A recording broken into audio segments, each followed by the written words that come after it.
Ladies and gentlemen, I introduce to you Bob Lavery. Bob Lavery. Bob Lavery.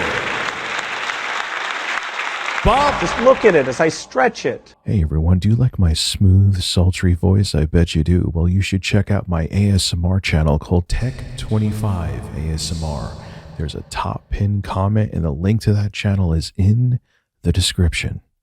Make sure you check it out. So the Switch 2 was the biggest console launch of all time. It's been wildly successful, and I'm glad to hear that. I'm glad to hear there are still people amped for new console hardware. That means that consoles aren't going away just yet. People are loving Mario Kart World, and people are also liking how original Switch games are running on the Switch 2. You're getting better performance, better visuals. If you like retro boomer shooters, try out Proteus on the Switch 2. It has an unlocked frame rate. It was originally released on the Switch 1. And on Switch 2, it's pretty much a solid 60 now, where the frame rate was all over the place on the Switch 1. Really sweet experience. Really smooth gameplay now. So if you haven't tried Proteus anywhere else, get it on the Switch. It's not an expensive title, and it's super fun, especially now with the smooth frame rate. But of course, you would assume with a wildly successful console launch that games are just flying off the shelves. Doesn't matter if it's first-party games or third-party games, right? Right? No.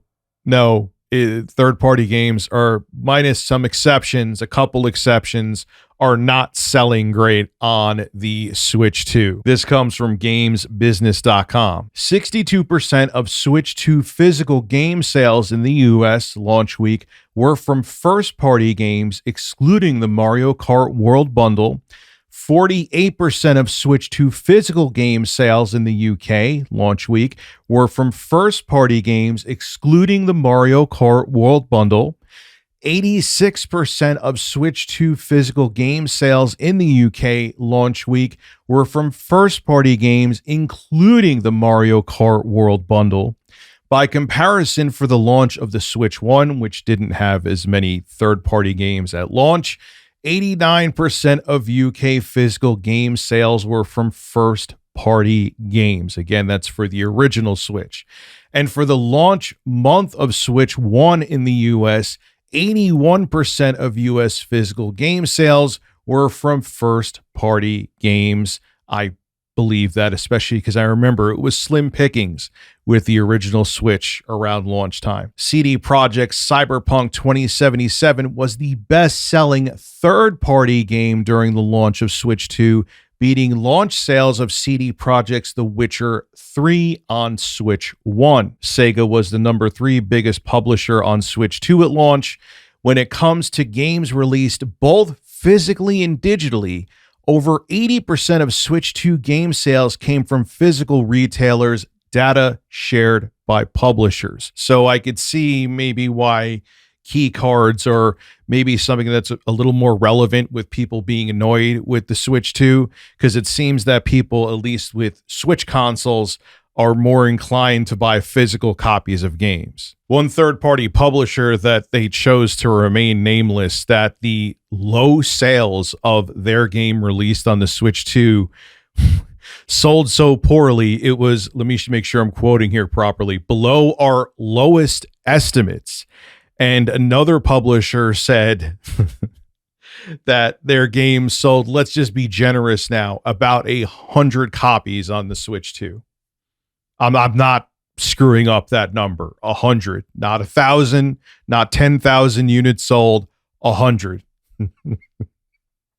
That's insane. That's even if no one's interested in the game, or even if it's something that was ported from, it's a port from a game that was released years ago. You have the best console launch of all time, and a game is selling 100 units. I have no words for that. That's unreal. So we could speculate as to reasons this could be. The first reason is a lot of these ports are from games that were released years ago, And you could have bought them on a ton of different platforms over those years. For example, even Street Fighter 6, I'm looking now, I just wanted to double check. It was released in June 2nd, 2023. Think about that. It's over 2 years old. So if you really wanted to play Street Fighter 6, you could play that on your PC, your PS5, your Xbox Series consoles. You could play it on your Steam Deck. Oh no, I'm saying that's forbidden to say in a video where I'm talking about the Switch 2, or on your ROG Ally or GPD Win, the same names I always bring up. So if you wanted to play that, even if it's a great version of the game, you would have done it already on many different platforms. So even if you're truly excited for the Switch 2, you're like, why do I need another copy of Street Fighter 6?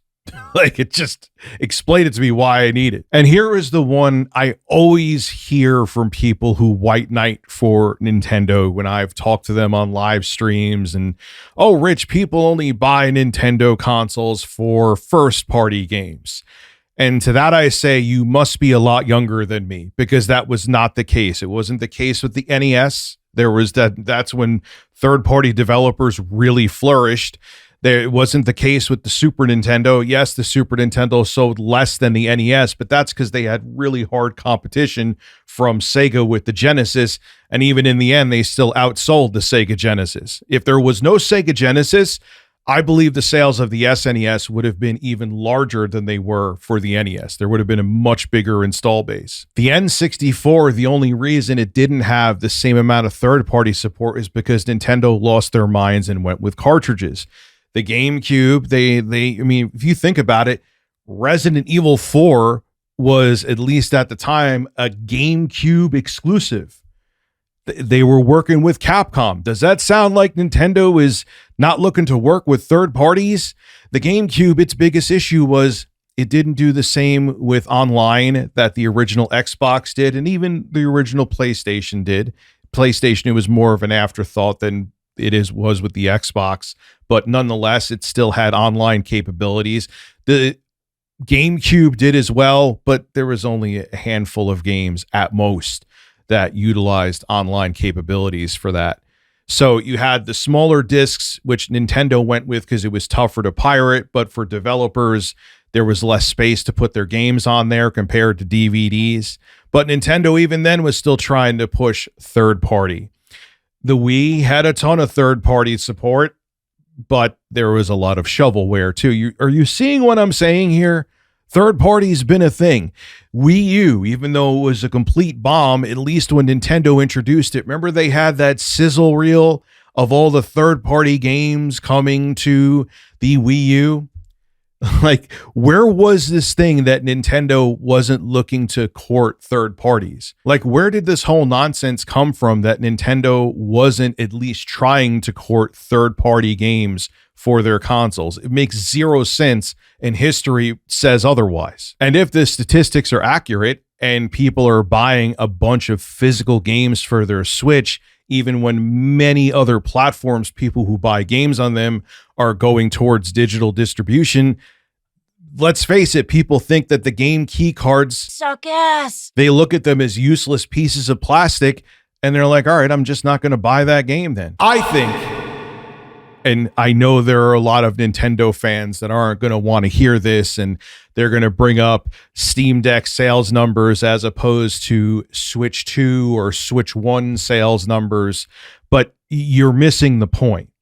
It's not that I expect the Steam Deck to sell as much as the Switch 1 or Switch 2, but in the beginning, when the Switch 1 first came out, seeing games like The Witcher 3, like Doom 2016, like Doom Eternal, like Zombie Army 4, Dead War, seeing these games on a handheld tablet platform was unheard of in 2017. Not that those games came out in 2017. Well, actually, Doom 2016 did come out in 2017 for the Switch, but you get my point. Okay. At that time, we didn't have Switch-like consoles like the Steam Deck and other pieces of hardware. I know I've given this spiel before, but it needs to be said again. where we could play AAA games like Elden Ring anywhere that we want to. Elden Ring is coming to the Switch. I hope, please God, let that sell well. I don't think it will because it's been out for so long now, but I hope it does. But you didn't have other options minus the Switch to really do that.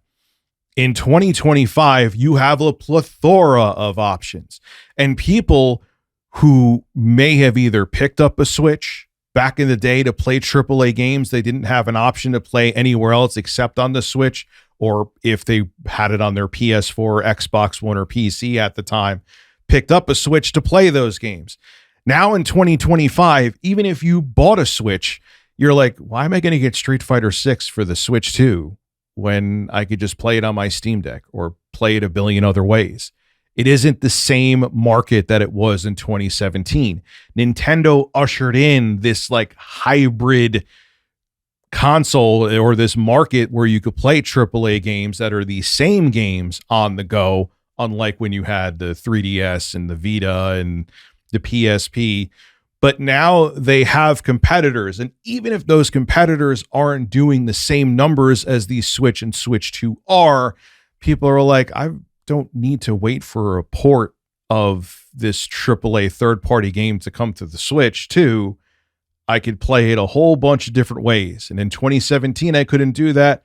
Now I can, so I don't need to wait for it for the Switch 2. And if it comes out for the Switch 2, I already played it, so I'm not going to buy it again. My major concern with this, and I'll close out the video with this statement, is if this continues where third-party games don't sell on the Switch 2, even with huge numbers, we may not see those third-party games on the Nintendo Switch 2. And third-party developers, even if the Switch 2 has a huge install base, may be like, look, if we come out or port one of our games over to the Switch 2, no matter how big its install base is, and we could barely move 100 units of the game we ported over and put a bunch of time and development into, yeah, no, thank you. It doesn't matter how successful the console is. We need to still sell copies of our game to make money on the Switch 2. So time will tell with that. Look, initially, once again, a lot of these games that were third-party AAA games that launched with the Switch 2, a lot of them are ports from games that were out for a couple of years. So I don't think we could judge yet, but this is still concerning nonetheless, because as much as I have, I'm looking at my ROG Ally right now, as much as I have other options to play games other than the Switch 2 on the go, I still would like to see awesome ports on the Switch 2 of AAA games. I want to see Call of Duties come to the Switch 2, which I do think is going to happen. I want to see other games. I want to see developers feel inclined, because they will make money putting their games on the Switch 2. I want to see them sell, so we see more of that, and we see a huge ecosystem on the Switch 2, and not just everyone chomping at the bit for first-party games. But only time will tell. Hopefully, we'll have that very, very robust library that we had on the Switch 1 from both third and first-party developers.